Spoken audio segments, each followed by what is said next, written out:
like and subscribe. Beyond Antarctica. Chapter 9.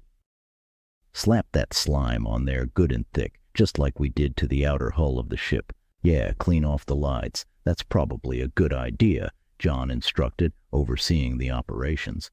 The morning was bustling with activity on the deck of the Celeb Mariner. The crew was busy applying a thick layer of the slime they had acquired to the sub, the same type used to coat the outer hull of the ship. As Todd approached, the pungent odor of the slime filled the air. "Captain, I'm not one to complain, but it's too early for that smell." He tossed his coffee overboard. "I can taste that stuff in the air," with disgust evident on his face. John laughed. "That's why I'm downwind." And with a chuckle, "You want to be safe as possible, don't you?" he inquired, looking back at Todd, who was trying to escape the stench. Just then, Tony climbed out of the sub hatch. "Hey, Todd, I put a bypass switch on the circuit breaker with a fuse. It should blow the fuse before you have a meltdown," he announced with a smirk playing on his lips. "At least in theory," he added, hopping down off the sub. "Guys, you could have waited until I was out. I got that crap all over me now," Tony grumbled, wiping the slime off his overalls. Todd said, "You're going to want to get some food, Tony, if you're coming with us today, that is." "Yeah, I'm going," Tony replied determinedly, not keen on spending another day in sick bay. "I need to be doing something." John, overhearing the exchange, asked, "Yeah, but should you be?" Tony dipped his head, his voice firm. "Can't sit idle all day when there's things to do, and I'm capable of standing, sir. It's not right." "That's all I need to hear," John responded. "I'll be on the bridge. I want a full simulation run on this before launch." "Captain, she is running fine. I did that myself," Todd interjected confidently. John was quick to clarify. "You've been eating. I'm talking about the add-on Tony just put on," John ordered as he walked away. "Today's dive will push our equipment to the limits, and every precaution needs to be in place to ensure not only the success of this mission, but also the safety of everyone involved." "Triple check time," John announced, as the deck crew grumbled. The smell of freshly baked breakfast floated through the air as Tony entered the mess hall, his spirits lifted by the promise of a good meal. "You're a godsend, Kim," he declared with a grin, anticipating the hearty breakfast that awaited him. However, his arrival was met not with Kim's usual warm greeting. Kim quickly turned away, coughing in disgust. "Is that you that reeks?" she exclaimed, her face contorted in distaste. "Yeah, it's you. Get out," she demanded, shoving him towards the door. "Clean yourself up before you enter my mess hall." Tony, taken aback by the force of her reaction, found himself shoved backwards out of the room, the door slamming shut in his face. He stood there for a moment, bewildered, looking to his left and then to his right, as if seeking an audience to his humiliation. Finding himself alone, he muttered, "Never has my smell mattered on this ship before. That's a first." With a sigh, he trudged toward his cabin to clean up, mumbling incoherently to himself about the unexpected turn of events. Just as he rounded the corner, he heard a shout, "Tony!" Turning back, he saw Kim standing there. She offered him a hot cup of coffee and a plate of food, her other hand pinching her nose. "Here," she said quickly, thrusting the items into his hands before slamming the door in his face once more. Tony, with a smirk, turned and took his food back to his cabin to enjoy in solitude, leaving the mess hall incident behind him. Meanwhile, Todd approached Bick's cabin, knocking on the door with a sense of urgency. "Here are those 4 small bowls, basically replicas of what you built," Todd explained as Bick opened the door. "I used the lab's 3D printers to fashion them overnight. Do you think they'll work?" Bick inspected the bowls with interest. "What is this cord?" he asked as they entered the cabin. Todd followed him inside, elaborating on his modifications. "Our batteries are limited, so I just added an electric cord. It's not ideal, but it was the best workaround I could manage on short notice." "And what's it powering?" Bick inquired, examining the setup more closely.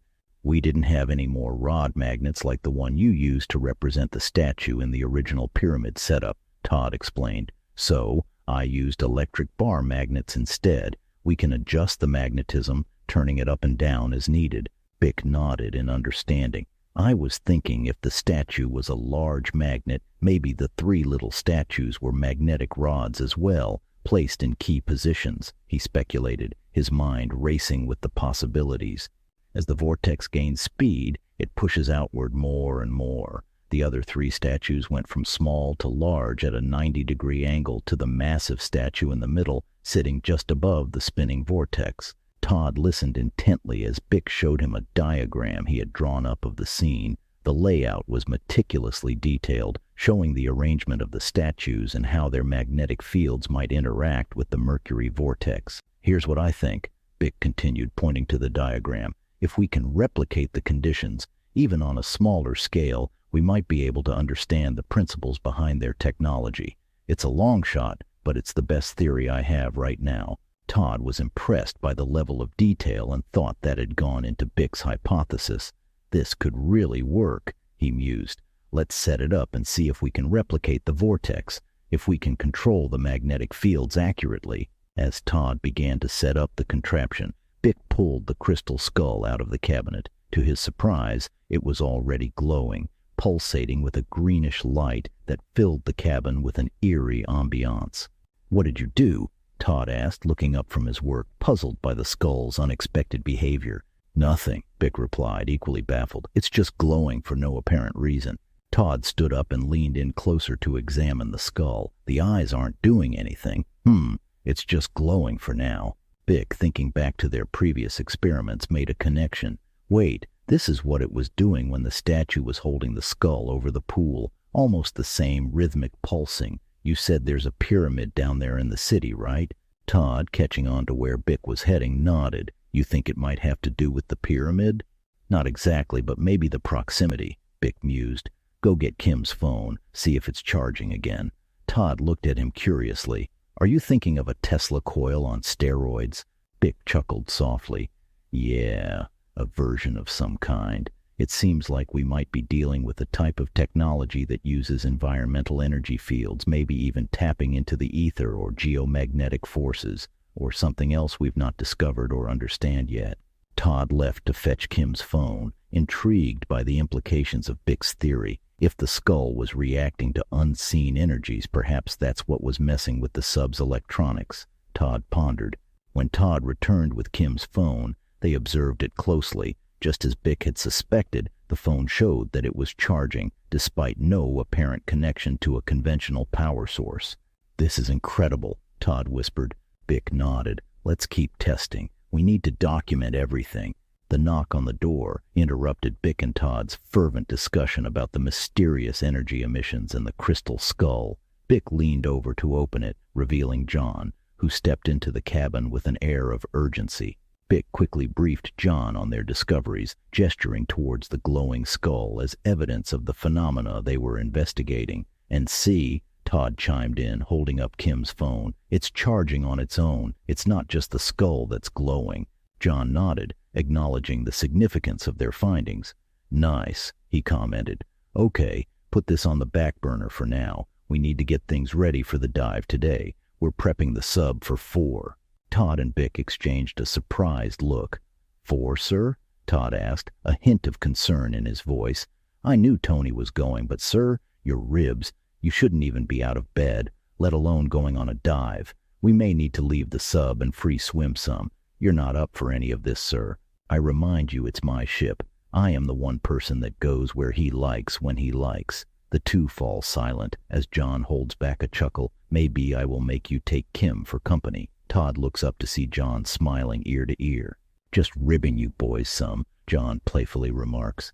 John clarified, seeing the concern etched on their faces. "I'm being cautious. We're sending down additional equipment with you. Tony will go as planned. The 4th man is for the math. We can't have you overstaying your welcome. Supplies are finite, and this will give us a positive curve, and the seat will be full of extra gear," John explained. Todd nodded. "All right, sir. We'll make sure everything is triple-checked. Make sure the team is fully briefed on emergency protocols, Todd," John added. "I want everyone back safe." With that, he left the cabin, allowing Todd and Bick to resume their preparations. They began to gather the necessary gear, including the extra scuba sets John had mentioned. Despite the potential hazards, the excitement of uncovering more secrets of the underwater city motivated them. As they worked, the glowing skull on the table served as a silent reminder of the mysterious and powerful forces they were dealing with, a beacon of wonder. As Todd and the team loaded the submersible with the extra gear, Todd's attention was drawn to one of Tony's new additions, 4 harpoon guns mounted beneath the sub. "Nice work, Tony," he commented, impressed by the modifications. Bick, examining one of the harpoons, couldn't help but remark on the odor. "Wow, this thing stinks," he said, wrinkling his nose. Tony shrugged, a slight grin on his face. "It's not so bad inside." "Even inside?" Bick asked, surprised. "Yeah, even with the hatch closed, you can't get away from that stench," Tony confirmed. As they finalized their preparations, John approached, surveying the scene with a critical eye. "You boys about ready to go?" he inquired. "We're as ready as we're ever going to be, sir," Todd replied. Satisfied, John turned towards the deck crew and gave the final orders. "Load up, boys," he directed, then waved his hand in the air. "Prepare to lower the sub." As the sub descended into the murky depths, Bick conducted a quick systems check. "All green," he reported. Todd looked over the controls. "You know, the captain didn't really tell us what to investigate specifically, just to investigate," he mused aloud, glancing at his companions. Tony adjusted his seat, his tone serious. "No shenanigans, Todd. You know he wants us to investigate that pyramid and bring back more pics of hieroglyphs if we can find them." Todd nodded. "It's all good, Tony. I have full intention of getting the captain what he wants," he reassured. Then, with a mischievous grin, he added, "I mean, we will have some spare time, right?" He glanced at Bick, who returned the smile with a knowing look. Tony leaned back, his eyes fixed on the navigation screens. "As long as you stay safe, I don't want to answer to the captain on why you didn't return." The sub continued its descent, the external lights piercing the darkness, revealing the vast underwater cityscape below. The structures were even more magnificent up close, covered in coral and teeming with marine life that had made the ruins their home. As the sub moved towards the underwater pyramid, it sat on a hill overlooking the city. Bick announced their depth. "We're only 240 feet deep," he noted, as the sub settled on what looked like a street in front of the pyramid. "We're running hot," Tony observed. "Yeah, we are getting power spikes again. We need to sit for a minute." "That's fine, we'll sit for a minute," Todd replied, checking the systems. "I think it's shallow enough for us to get out here." Bick, looking up, says the tip of the pyramid almost reaches the surface. Tony pointed out the window towards a structure in front of the pyramid. "Look, that looks like a monument," he said, prompting Todd to edge the sub closer and settle it down again. Bick was immediately captivated by the sight. "Wow, look at all that writing. You getting this?" he asked, peering intently at the illuminated glyphs that adorned the monument. "Yes, it stands out," Todd confirmed, "and it's lit up with artificial lights." He turned the sub's spotlights off, enhancing the visibility of the glowing inscriptions. "Wow," Tony marveled, leaning forward for a better view. "I want a closer look." "I can't get any closer," Todd said, his hands steady on the controls. Tony was undeterred. "No, I'm getting out," he declared, starting to suit up for a dive. "Bick says that salt water is going to burn like a mother on that wound of yours." Tony looks up and stares right at Bick. "Do I look like the kind of guy that can't take a little pain?" Bick chuckles. "Yeah, you make a good point." As Tony prepared, the rest of the team watched the illuminated glyphs casting their eerie glow through the water, highlighting the intricate details of the ancient script. The pyramid, now just a shadow behind the brightly lit monument. Todd and Bick exchanged a glance, knowing the risks, but also understanding Tony's desire to explore further. They began assisting Tony with his dive gear, making sure every piece was secure. "Be careful," Todd said. With a nod, Tony adjusted his diving mask and checked his air supply. "I'll be back before you know it," he assured them, his voice muffled by the mask. With one final check of his equipment, Tony opened the hatch and disappeared into the blue depths, leaving Todd and Bick in the sub, their eyes fixed on the spot where he had entered the water. Bick glanced over at Todd. "We should suit up and go check if this one has that vortex room," he suggested. Todd returned Bick's gaze. "That's too dangerous, Bick," he cautioned. Despite Todd's warning, Bick's smile didn't falter. "We might not get a better chance than this again," he argued. "Yeah, you're right. Let's do this, but let's make it quick," he conceded. Turning to suit up, he added, "While Tony is investigating that, we don't need to hear his argument on why it's a dumb idea. We already know it's dumb." He chuckled, the tension easing slightly as they helped each other prepare. As they donned their diving gear, the sense of camaraderie and the thrill of exploration overshadowed their apprehensions. Laughing and joking to keep the mood light, they checked each other's equipment meticulously. Each knew that despite the levity, the dive required serious caution. They were about to delve into an unknown part of history, possibly uncovering secrets that had been submerged for centuries. As Bick and Todd emerged from the submersible, they gave Tony a quick wave and pointed towards the pyramid, signaling their plan. Tony acknowledged with a wave of his hand, indicating for them to proceed. Circling to the rear of the pyramid, they discovered a similar entrance at the base, hidden from casual view. As they swam inside, the chamber unexpectedly lit up. The walls began to pulse with a green luminescence that illuminated their path. The chamber expanded into a larger room where a striking scene unfolded before them. In the center, a statue of a large humanoid figure stood holding a crystal skull outstretched over a pool of spinning mercury. The surface of the pool rippled energetically like a rotating lake caught beneath the water's surface. Surrounding this central statue were three smaller statues, each varying in size, appearing to offer food and drink to the imposing figure above. The spectacle was mesmerizing, but as Bick began to swim towards the skull, Todd hastily grabbed his leg and pointed towards the corner of the room.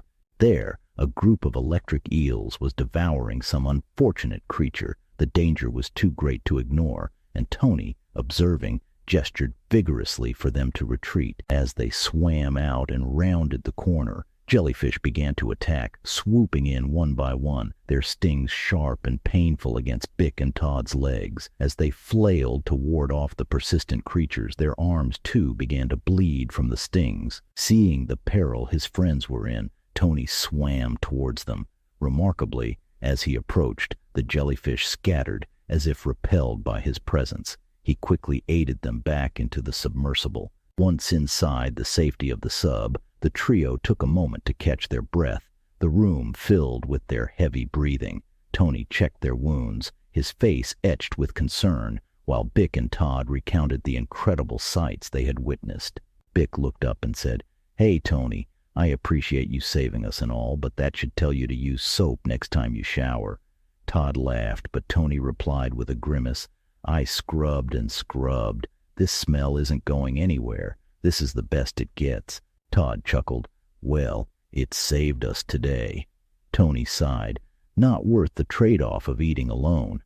Bick and Todd exchanged glances, then looked at Tony, a rare moment where they stared directly at him. Bick said, "Dude, you always eat alone." Tony looked up. "Yeah, but that's by choice, out of respect for others, not because I'm just disgusting. That's a different feeling altogether." Todd leaned forward, grinning.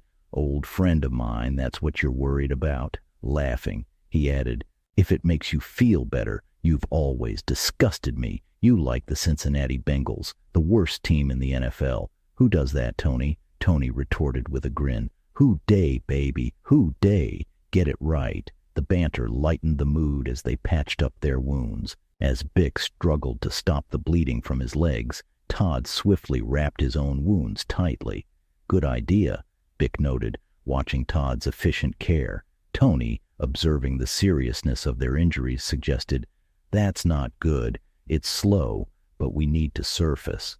They took their seats in the submersible, and as they turned on the spotlights, their faces fell. A pack of sharks, each around 20 feet long, swam menacingly close. Suddenly, Tony shouted, "Turn the lights off now." He pointed upwards where a much larger shadow loomed. Bick quickly complied and said, "It's the blood in the water. We need to get out of here." Todd, with a firm tone, countered, "We need to sit and not move. Power down now, everything." As they obeyed, the silhouette of a massive megalodon, easily over 70 feet long, approached. The submersible's lights dimmed and the giant predator slowed right in front of them, nudging them with its face, then turned violently. It shook its head and swiped its tail, sending their vessel tumbling in its wake, scattering all other marine life. It kicked up a cloud of dust and debris from the seafloor, blinding them. As they tumbled down the slope the pyramid was perched on, they came to rest about 100 yards from their last position, leaving them in silence and darkness, wondering about their next move. "Equipment check," Todd commanded. "Bick, Tony, check the hull for breaches. We need to know if we're compromised. Quick, people, your lives depend on it." Bick responded. "Green light here," signaling all was clear on his end. Tony added, "We're in the clear. No breaches. Lucky for us, we landed upright." However, Todd noticed another issue. "Damn, we lost port thrusters and lights." As the power flickered off again, Tony, turning on a flashlight, remarked, "That's not good." Todd, concerned, asked, "Where's the emergency lighting?" Tony hesitated before replying, "Yeah, about that. I kind of wired around it when I rewired the circuit breaker and added the extra fuse box. It'll take me a little time, but I can get us back up and running." Todd glanced at Bick, who shook his head in disbelief, then focused back on Tony. "Get on that double time, Tony. Our air supply is finite." This is not goodbye, nor the end. Until the story continues, my friends. B.N.Rocker.